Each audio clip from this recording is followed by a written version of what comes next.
What's going on, y'all? Story time. I'm gonna share this story with you because I think it's important for y'all to know just how everything that happened in your life has a reason, and that you might not understand why you go through what you go through, why you experience the things you experience, but hopefully me sharing what I'm sharing with you help you to understand that it's a lot of people just like me.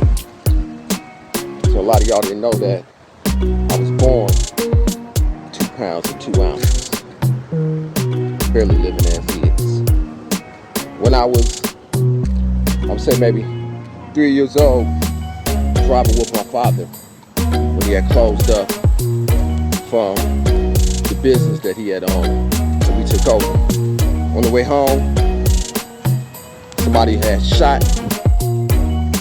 was shooting at our car. My father's car. We was babies, we in the back seat, and they was shooting and bust the back window. My father used to always say was close to me and my little brother at the time. Evaded death then.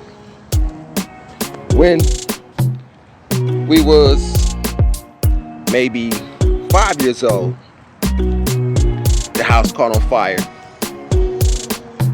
In the bedroom we're in, and luckily my oldest brother Donnie saved all of us. Me, Tom, my mama, and my dad.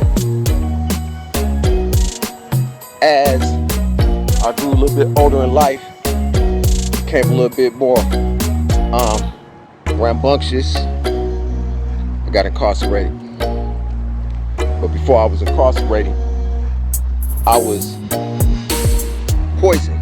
And I didn't realize that I was poisoned or being poisoned till, you get to Dodge Correctional.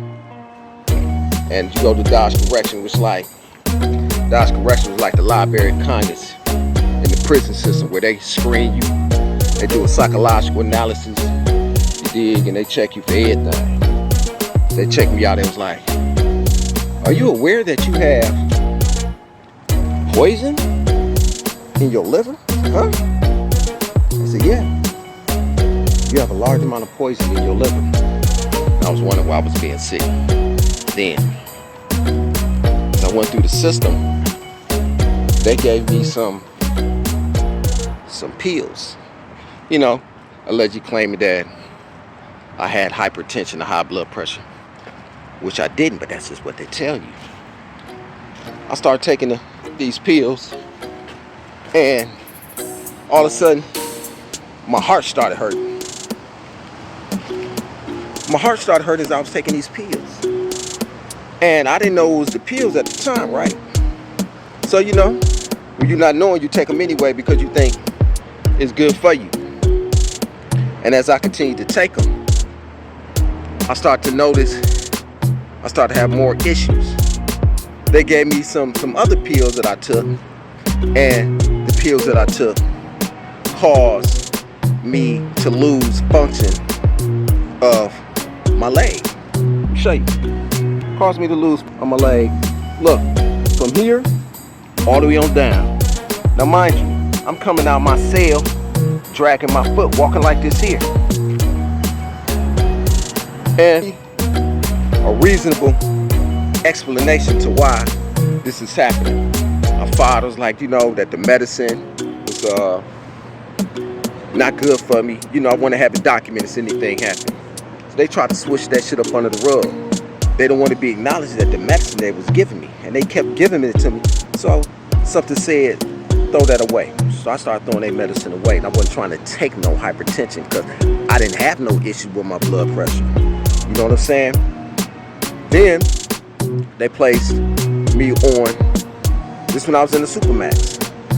Because of my litigation, I rubbed a lot of wrong people the wrong way because I had won a settlement. I was with McGarvey and McGillivray settlement agreement for the conditions that was happening in Boscoville. Long story short, story long. So when it's time for me to be released, they placed me on a van next to a guy who had hepatitis C and hepatitis B, I think, hepatitis C and hepatitis B, and whose eyes was yellow. Now we know when a person has that type of condition, he's supposed to travel alone, but they intentionally put him on this van with me, next to me on this van for 4 or 5 hours from Whiteville, Tennessee to Green Bay Correctional Institution. I get to Green Bay Correctional Institution. They put me in a room with him. 5 hours from Boscoville to Green Bay, then to be a fish all over again. They put me in a room with him for 3 days. And he put me up on, he's like, man, I'm gonna keep it real with you. He said, man, they know what type of person I am. And because of things I've been doing, he was like, man, they don't like me. And they know they shouldn't be placing you next to me because I have he said I have hepatitis B and hepatitis C, D, one of them. Where it say your eyes be yellow, and you can see his eyes was, you know what I mean? So I started breathing on him. You know what I'm saying? I started breathing on HSU to let it be known. Long story short, they hurried up. Second day, they finally decided to get me up out of there. Then they placed me in a room with a Caucasian who had MRSA. He had a MRSA on the back of his neck. And now, mind you, no sooner I left on the Supermax, I get to Green Bay, and maybe within within that week, we ended up being on lockdown. We was on lockdown, y'all, for 6 months. You're talking about hellish conditions. So listen, I'm in a room with them to find out this man got MRSA. He got a boil on his side. They supposed to have quarantined him. You hear me? They supposed to quarantine him. Now, they didn't quarantine him. What they did was they gave him medicine, and they would have him go out to see a nurse, and she would deal with it. When you have MRSA, you're supposed to squeeze it out, drain it, you know what I mean? Because you don't want you get in your blood, so MRSA could keep. So to find out he had MRSA, and he telling me the roundabout way that the warden says hi. I'm like, man, don't fuck with the warden. What you gonna say hi to me for? What is he, your buddy? You know what I'm saying? What you his special agent? Now this man got 100 years, y'all. This man that I'm in the room with got 100 years. Old Caucasian. He got hit with the repeater. You know what I mean? For some bogus ass shit, you know what I mean? But anyway. And then to find out, I end up litigating, and they started tampering with my legal mail. From tampering with my legal mail, the gold is called Somali Rose that when I was in Boscoville, beautiful, smelled good, it was Islamic oil. Man, listen, why they gave me Somali oil that was all white? Canteen day. Now we still on lockdown. This must have been a week now on lockdown. I opened the Somali Rose up, and I'm like, you know, my mind, I'm like, yeah, you know what I'm saying, I'm gonna step on them and mix it up. Yo, I poured the Somali Rose in a small little cup that they give you on a cleanup day. And I poured some coconut oil in it, and I was gonna mix it up, right? So I poured it in there and I mixed it up. Instantly, the Somali Rose gave off a pungent smell, had me coughing, sneezing, had them in the room coughing, sneezing, and melted the plastic that I placed it in. I said, oh, these motherfuckers trying to kill me. These mamma jammers trying to knock me off. So I take the plastic and the Somali Rose, and I send it out certified mail, and I end up writing something up to ACLU. You know what I'm saying? And I wanted them to be aware of the conditions that pretty much they was targeting me. The food that they gave, when they gave the carton of food, it's like I could read, I could sense it. I just know something ain't right. When you get this food, they have hit the tray set up a certain type of way when they coming through. And when I took my tray and I ate it, I had got sick. So I said, okay, when they bring the food this time, I ain't gonna eat it. So I was fearful of eating the food, so I wouldn't eat. When I ordered canteen, I would eat my canteen. When he used to get his lunch bags, because he was a diabetic, he used to go out later on that night to get it, you know, the apple, peanut butter crackers. He used to let me get it. And because of that, I didn't want to eat. I started to lose weight because the food that I was eating wasn't really quality food, but I sustain myself from it. Then, when I finally get to Red Granite, an officer come to my room, and the Smiley Rolls that they had there that they gave me, I had it on the shelf. I go in my room, sergeant's chick in the room, she going through my stuff. Something tell me, look at the bottle. I look at the bottle, it's some black stuff. I gotta speed this up, it's a long story. It's some black stuff that's in the bottom of my Smiley Rolls because it's clear through. And I said, man, this woman must have put something in my bottle. I blew it off and said, you know, what possibly could this stuff be? You know what I mean? What type of effect could this shit actually have on me? So I dismissed it. I took it like this here, y'all. Rub it on my arm. Look, on my glands. Start burning like a mother. Later on that day, I had a bump up under my arm. Get it checked out. The bump ended up being, guess what? MRSA. It started to swell up. Well, actually, it was a bump. And, you know, think of this little bump. You know, you get your little tissue, try to, you know, pop it, get rid of it, find out it was MRSA. And ended up swelling up. So, I ended up contracting MRSA. And I'm going to the doctor. Every morning, they got to drain it. All of a sudden, from the MRSA here, all of a sudden, in a roundabout way, I end up catching MRSA on my side. So not only did I have MRSA that I had to deal with, now mind you, the medicine they give you, your body can become used to MRSA. If you take the medicine that they give you for MRSA and you end up catching it again, your body become accustomed to it. So I end up catching MRSA again. They had to take me down there to drain it, give me the stuff to clean it, and every so often, you know what I mean, you gotta take care of it. To find out, I end up catching MRSA again on my back. Yo, I bullshit, I BS you not. I end up catching it on my back. Man, let me tell you this here, man. I had to deal with MRSA for 5 years. For 5 years. Then when I get down to, now mind you, all while I'm dealing with this, I'm still dealing with my leg issue.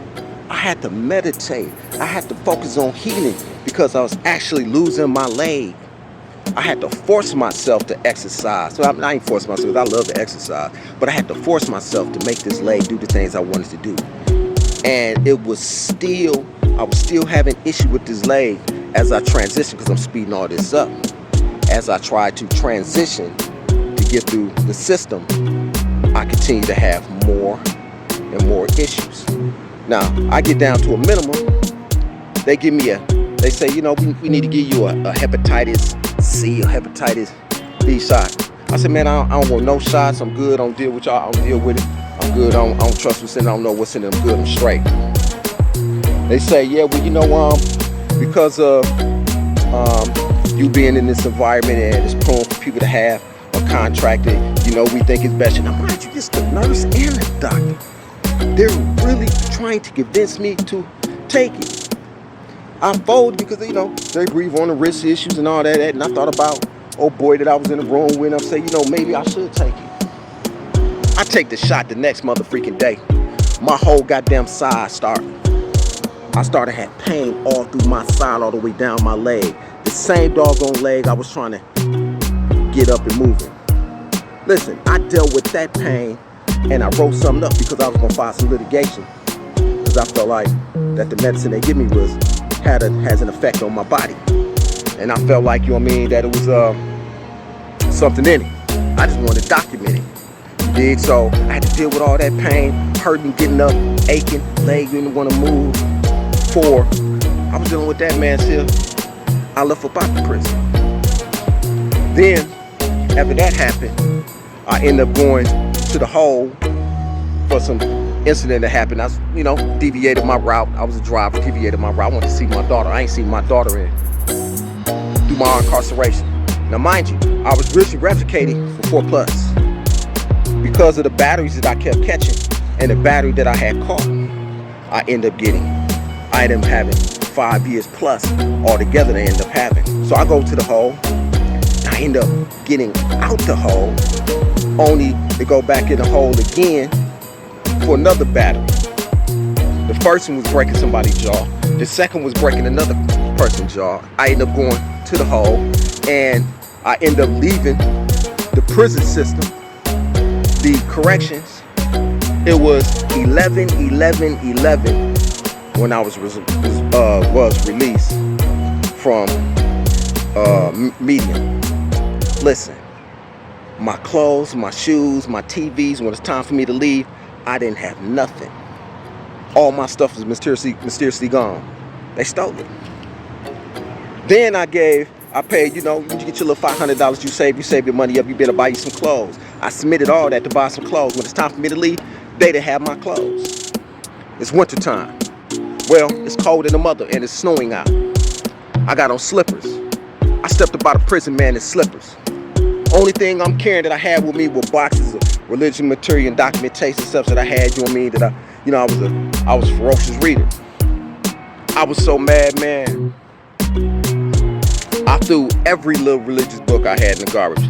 Whipped them up, threw them in the air, was kicking that stuff. Man, I wasn't trying to hit none of that. My concept changed. My notion changed.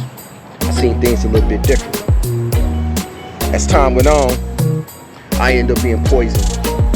When I was, I ain't gonna say where, but people was familiar with what I was doing and what I was drinking. So when I went to that location to drink what I was drinking, I go back to it and I was drinking. I start drinking it, and maybe 10 minutes later, I start to feel real sick and my stomach start to swell up. And mind you, all of a sudden when it was time for me to pull in to the place where I was working at, it's like everybody named mama was parking in every spot, and all of a sudden the block is full with people coming in the restaurant. Everybody around. You hear me? Everybody around. So some said, hurry up, go on in here, drink you some milk. Luckily I hurried up and I drank some milk and I went in the bathroom and I was able to throw it up. But I was sick as all outdoors. I went home and I was so doggone sick. I didn't want to go to the hospital. I was just channeling on trying to heal myself, throwing up all over the place. Till my girl, she was crying. She was at work. She left work early, to take me to the hospital because I didn't want to go. Ended up going there, and they said it was poison, but they tried to knock it off, say it was food poison. Well, I wasn't no food poison because it wasn't food that I was eating. And the stuff that I was drinking, I ain't never had no issue with it. So they ended up giving me, I think it's a pill or something that I took to help bring it down. Now, mind you, the catcher is, it was a red-ass car outside the hospital, parked right in front of the emergency area. It was like it was a sign. It's like that red-ass car was pretty much trying to tell me, don't say nothing, don't speak, on the fuck out of here. So I said, yeah, they was like, where you get it from? Somebody probably poisoned me. That's what I think happened. I didn't get poisoned once. I got poisoned again. So after that situation happened with multiple incidents like that happen, y'all. I'm here to tell you that just as gold got to go to the fire, being that you are golden and pure in your own essence, in your own nature, in the divine's eye. To really get purified for your purpose and your calling, you got to go through something to get through something. I've been through what I've been through, because it was meant for me to tell you that although prison is a name and penitentiary was derived from, as I explained to you, there's reason to be pending in oneself. Because people in power, people knew the importance of my destiny, who I am. The enemy that's within me, that's the enemy that's within all of us, can lead you in the wrong path. And it cause you to stumble, cause you to fall, and it cause you to deal with so much to where you take yourself out. I dealt with mercy for 5 years on me. All of a sudden, when I get out of prison, I go to a doctor, they give me something for my nose, and I take it to my nose and it go away. I dealt with the pain and the sickness and the boiling and draining for 5 years. So when I tell you that I was initiated, I had to go through the pain of dealing with what I had to deal with to see if I was cut tough enough, to see if I was going to knock myself out, see if I was going to take myself out the game, to go through what I had to go through, to get to where I need to get to. What I'm telling you is, you might not like what you go through, but it don't stop a tree from continuing to proceed. It don't stop a tree from continuing to blossom and growing when it's snow, when it thunder, when it rain, when it's winter, when there are many different type of conditions, We are better than the trees. So even though you go through what you go through to make that tree, to help that tree to become strong, we are meant to go through what we go through. A lot of us, prophets, messengers, ministers, you are chosen. And you have to understand that being chosen is how to make positive choices. And the choices you make can reflect on you. And a lot of times, you might be taken out of the scope because you might not understand who you are or what you are. You might have an inkling of your calling. But when it's time and you look in that mirror and the Most High refines you and allow you to see who you is or what it's meant for you to be and what it's meant for you to do, you can stand in reality. You can stand strong and be like, okay, I went through this. Now I want to part my jewels. Yes, I am very much a warrior when it comes to being what I've been through. And my gifts and my ability is known through all the worlds, seen and unseen. I don't toot my horn because it's not meant for me to toot. Let my action, behavior, my conduct be a vivid reflection of who I am or what I am or what I do. I ain't got to say much. It's a person who do too much talking to tell of oneself, but let your action reflect who you are. And let my action be something that be able to motivate you. Learn from it. What you're going through right now is hard, but it's going to harden you up like a boiled egg to be a lot more stronger than what's going on inside of you. So that you can go and glow like that golden egg that's inside you. That round. When you open up that egg and you cut it open, that yellow, that represents the sun. That golden, that represents the gold within you. You have to go through the hardship. Yes, it might be external factors and it might be the coloration of that flesh that's on the outside that's affected on the inside. That white shell. But that white shell still can't affect what is happening inside of that egg. That yolk. You are yolk. I hope you learned something from this story. There's so much in it. And I just want you to know that what's meant for you is meant for you. What's not meant for you is not meant for you. You hear me? One. Oh yeah, so I forgot to add that when I was in the county jail, they was trying to force us to take the TB shot. And they said, well, you know, if you don't take the TB shot, we're going to have to sue the segregation. And we have to put you on neutral law. I said, man, you know what, like I said, at the time I was Muslim, I was following Islam. I said, it's against our deem to consume or inject anything that's addicted, that's harmful to our body, that's fit. You dig what I'm saying? Under reliance of the tribal state that. So they heard it, but they didn't hear it. And they pretty much was trumping it up that, saying we had to take it. So I said, bump it. I didn't want to go through all that. I said, what possibly can? Because a lot of brothers was sent to the hole and putting on neutral law. I wasn't trying to do that. I said, what the hell? Just a little bitty shot. They gave me a shot. Boom. Yo, I took the shot, but I get down to Dodge Correction. They had me take this shot again. Then, the next week, again. Man, listen. You're only supposed to take a TB shot, but not annually, every 6 months or something like that. Man, they placed my body in danger by giving me the shot 3 times. You can't tell me that it was something that they were trying to do with me or place in me, or I should say to weaken my immune system, what they were trying to do. Now, remember I told you about me being in lockdown. Finally they allowed us to go out. I forgot to say this. Finally they allowed us to go out, I said. And they will ring the buzzer. That means A. Means B. So they go by the noise of the meeting, how many times it beats to determine what letter is coming out for lunch. So we finally walk out, my tier. I think I was on A tier at the time, 855.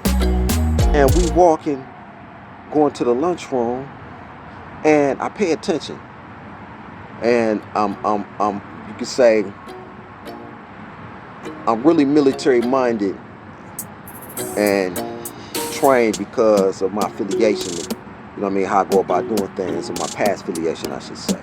So I pay attention to details and I pay attention to body language. When the person who was standing stood out, when the person that was in front of me started to go up to get his tray, the person who was standing all of a sudden walked back.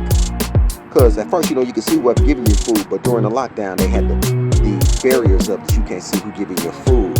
And all of a sudden, I noticed I ended up getting my food, and it started when I started to realize, as I analyzed it, that food that they gave me, I got sick from.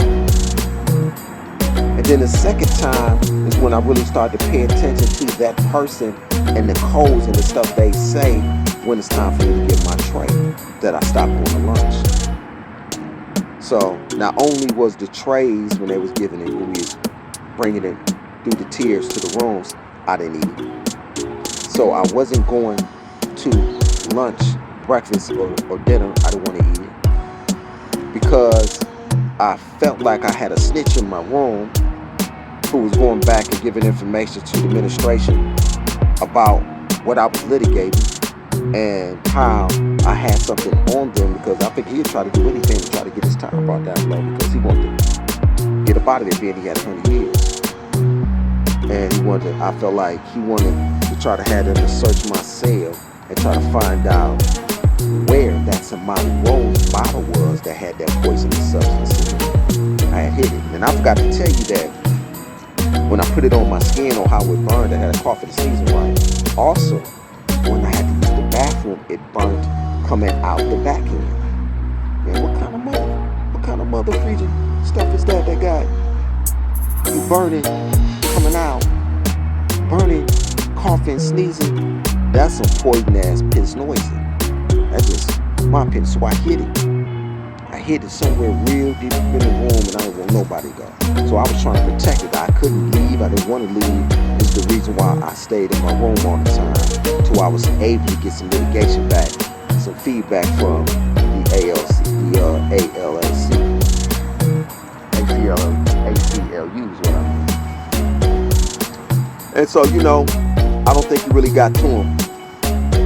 I had to try to, and the only reason I was able to really bust moves because I was sending things to our relative, JulyMusician of Branch 1. And I was able to send stuff out to him because they didn't want to tamper with his stuff, because they knew that, he's a government official and he's also an Ashley. So I was able to circumvent a lot of that and send stuff to him, was able to make a lot of things happen. Long story short story long. As I tell you about that story, it's so much that done happened, y'all, that, I'm just trying to bottle it all up. The ancient told me to, put something out for y'all. Help them to see, help them to understand. That, I remember I told you I came out. I came out of segregation, and we was overcrowded in the hole. I was in damn ladybug all over me. That's the second ladybug, or was that the same one? That's crazy. The same ladybug all up on me. So again, I end up leaving the hole.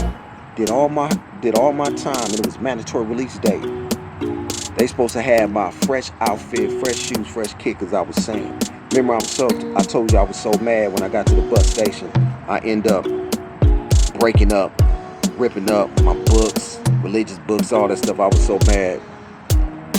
Man, when we finally got off the bus and it's raining and snowing out, I got on some mother freaking shower slippers in the goddamn slushy snow. I had sent letters and was trying to reach out to my brother to come scoop me up, man. Hey, yo, none of that even got to him at the time. It's like a lot of my information got to my people to get to him like it's supposed to. I'm walking to the bus station, and all of a sudden, this Caucasian man, he said, hey, what size shoe do you wear? I said, man, it's about a 10. He said, I think you might be able to fit these, but I think these are 9.5, something like that. I think you might be good for these. Yo, I was ecstatic. I was shocked. I was perplexed. I was like, yeah, man, anything to do, considering I was in some slippers. Guess what color these shoes were? Some Nikes. black and silver, black Nikes with silver emblem. May the God's curse fell out. Man, I put them on like it was brand new Jordans, and it was still. Look, y'all, this is the third time. Can you see it? This is the third time this ladybug done jumped up on me. I bullshit you not. A message. So I ended up putting the shoes on, man. I felt a lot better, man. You know what I mean? I was a little bit alleviated, you know, but still mad at the creator, still mad at whatever divine. So listen, my whole process about my belief system went out the window with the Bible and the Quran and all that stuff from what I've been through. I mean, you know, plus the fact that I was already conscious of what I've learned and what I ascertained, and me understanding that Serapis Soter, if you research Google, you'll find out that the people who are called Christians are the believers of Serapis Soter. Is what a Christian is, the believers of Serapis Soter. And if you research, you do your research, that's how I discovered that the Council of Nicaea created the books, the Bible, and all this other stuff. The reason why, you know, remember I told you when I was a kid, I asked the Most High to help me to understand and read the Bible, and it did. So, yes, you know, you gotta do your own research. You know, I'm just talking about for me on how I understood, on how I woken up to a lot of the truth, and I come to realize that, you know, that was for me. But yeah, man, I went through so much, all because I have an energy, a gift that's within me that a lot of people don't like. And there's a lot of people who's aware of, you know. At the times I was in the shadows, at the times I was being hidden. I didn't want to be known. I didn't want my name to be known. So I went by the name of Anubis and told others it's the name you would call me because it's the name that I am and my spiritual nectar body, Anubis. And only those, the truth, and those who's really part of my commonality know my true name. So with that being said, y'all, I want you to understand, don't stop your glow, don't stop your shine. Like I told you, there's things that's happening in this world that's meant to open up many portals within one mental self to bring the physical and spiritual together in one, and to open up portals within yourself. You see, a lot of things seen ain't always as it seems.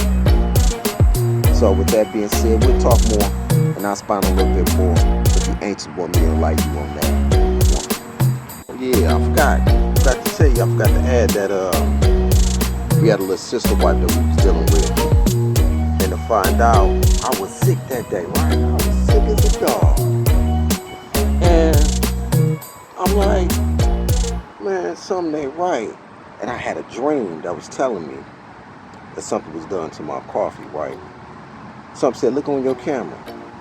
I looked on my camera, and I seen, first of all, she was like, Daddy, that's what she used to call me. She was like, Daddy, guess what? I said, all right. She's like, my phone was knocked off the coffee machine and fell on the floor.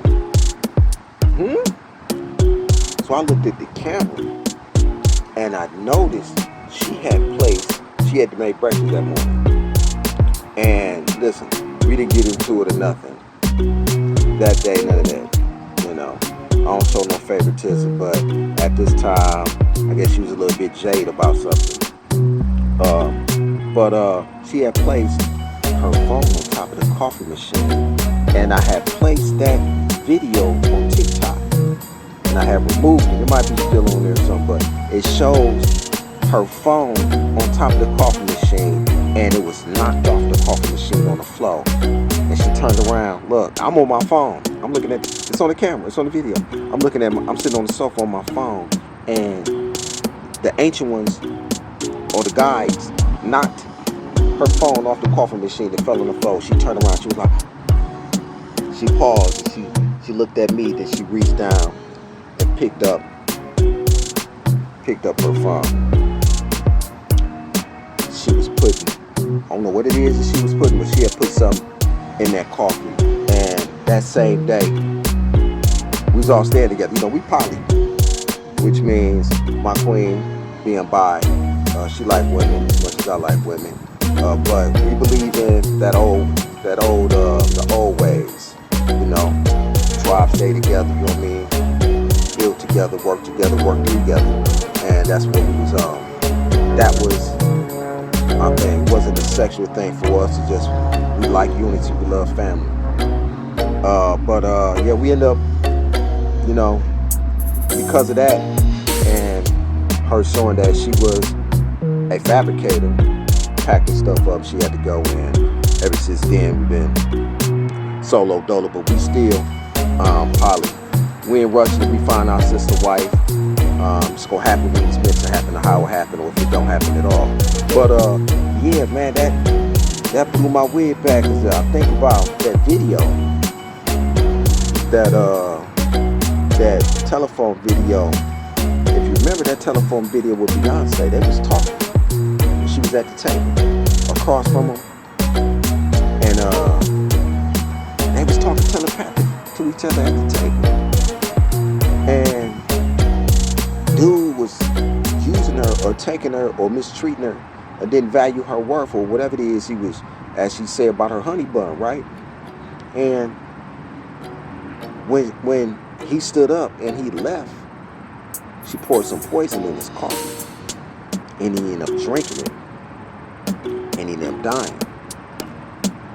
I find it ironic. I wonder if old girl was watching a lot of Beyonce and got that concept from her. But I also find it also ironic that maybe last month we had went to Denny's and this chick poured me some coffee. And mind you, why after I drank that coffee, I started to have a issue on the top of my gums, as if it was it was abrasion. It was bumpy up. It was bumpy up top. I bullshit you not. No soon after I drank the coffee, it started to bump up top on the top of my gums. You know, on top of your mouth, or top, that part where your tongue may lay on the top of the bridge. And I told my queen, and then she tried to come back around. I was like, you want some more coffee? I'm like, no, I was good because I was feeling I wasn't feeling really right after drinking that coffee. I actually started feeling a little bit ill. But after I took my colonial silver and chewed my cloves and do, you know, what I normally do, I healed up quick and that went away. So I don't trust restaurants, I don't trust people's food, and I'm straight just doing me. So this is the way I moved, I moved. You know what I mean? Even at the times of kings and queens back then, they always had someone to eat the food or take the food, to test the food. You know? I remember when I was a kid, my father used to always say, and it dawned on me now. I think I told y'all that. He used to always say, yeah, that's the one. And I didn't understand what he meant till I became older. Started to understand what exactly did he mean by, yeah, he's the one. Now people could take what you want from it, but I was the one that had to go through what I went through. I was the one to be a light. I was the one who has been assisted by the ancient ones to be a light for the people. I'm the one who did that time.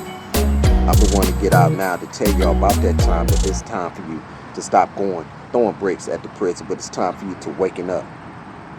It's time for you to start to move a little bit different. It's time for you to stop trying to follow trends, but set a trend and be a trendsetter. You see, it's time for you to start opening up your mind and understanding other things other than what was handed to you and given to you. You see, that's where we get caught up at. By believing everything that was given to us and thinking everything that belief system is exactly correct. And it's not. So you see, you have a lot of people so Christified, baptized, and sanctified. They believe a lot and accept a lot because they're part of the regime. And they have you to believe they so sanctified, holy and thou, that everything that comes from that book is 100. When they understand that it was original text, broken down for different texts, and broke it down, and now it's watered down. But if that's good for you, it's good for you. But understand that whenever they use the divine name of the Most High, it was written in gold letters. When they say the name of the Most High, it was in gold. You see, when you say a book, well, how is it that you have the 10 Commandments? The 10 Commandments is a commandment. Look, think of that again. 4th time. I can't make this up. Genie in the Bible, the 10 Commandments has a name. It's called the 10 Commandments. But the Bible is the only name that's not even written in the book that you call the Bible. The Creator would not forget to give a name to His divine book. See, it's just things to think about, man. You got to look outside the box to really understand that. A lot of people have been conditioned to miss it. You know what I mean? I don't mean to bring any harm or any shame to your way of life, but I'm just speaking about my way of life and what I went through, what I learned. And if people want to open the door up, because I'm knocking on your hat rack, you decide you want to open the door up, you want to look, you ain't afraid to research, you ain't afraid to study. You understand that the word believe has lie in it, to be lie. Why do you think it has lie in it? There it go again. Look, there it go again. 5. That's the 5th time that happened, and it happened right in front of you. Alright, on that note, over and out. I don't want no more signs of these butterflies fly though, so we're gonna call it one.